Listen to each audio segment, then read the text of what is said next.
म्हणजे सेवा आणि सत्ता याचा हा एक सुंदर मिलाप आपल्याला राजकारणामध्ये करता येतो किंवा आपण त्या दृष्टीने लोकांसाठी कार्य करू शकतो, असं तुमच्याकडे बघून तरी मला वाटतं सर. खरं म्हणजे सत्ता ही सेवेसाठीच वापरली पाहिजे. बरोबर. म्हणजे सत्ता ही गाजवण्यापेक्षा आणि आपले प्रधानमंत्री नरेंद्रजी मोदी हे सातत्यानं म्हणतात की मी प्रधान सेवक आहे.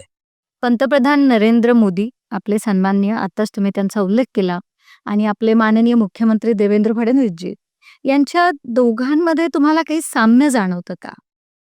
सुदैवानं मला दोघांसोबतही काम करायला मिळालं आणि काम करायला मिळतंय. देवेंद्रजी फडणवीस सोबत आमदार म्हणून होतो, कृषी मंत्री म्हणून होतो आणि आता खासदार म्हणून प्रधानमंत्री नरेंद्रजी मोदी यांचं मार्गदर्शन लाभतं. एक महत्त्वाची गोष्ट मी पाहिली की दोघेही जण कोणी जर बोलत असे, काही सांगत असे म्हणजे इंटरॅक्शनमध्ये, तर पूर्ण कॉन्सन्ट्रेशनने ऐकतात. हो, येस. म्हणजे कुठेच थांबवत नाही आणि मग त्यानंतर आपली प्रतिक्रिया देतात. म्हणजे हा जो पेशन्स आहे किंवा आर्ट ऑफ लिसनिंग आहे, ती अतिशय महत्त्वाची मला असं वाटतंय.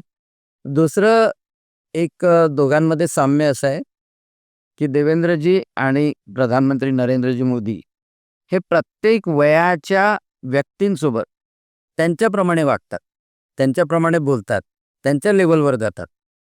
म्हणजे आता प्रधानमंत्री नरेंद्रजी मोदींनी विद्यार्थ्यांसोबत एक्झाम वॉरियर जे मुलांना समजावून सांगितलं ते पाहिलं असेल. हो, हो सर. सर, तुम्ही अगदी बरोबर बोलले.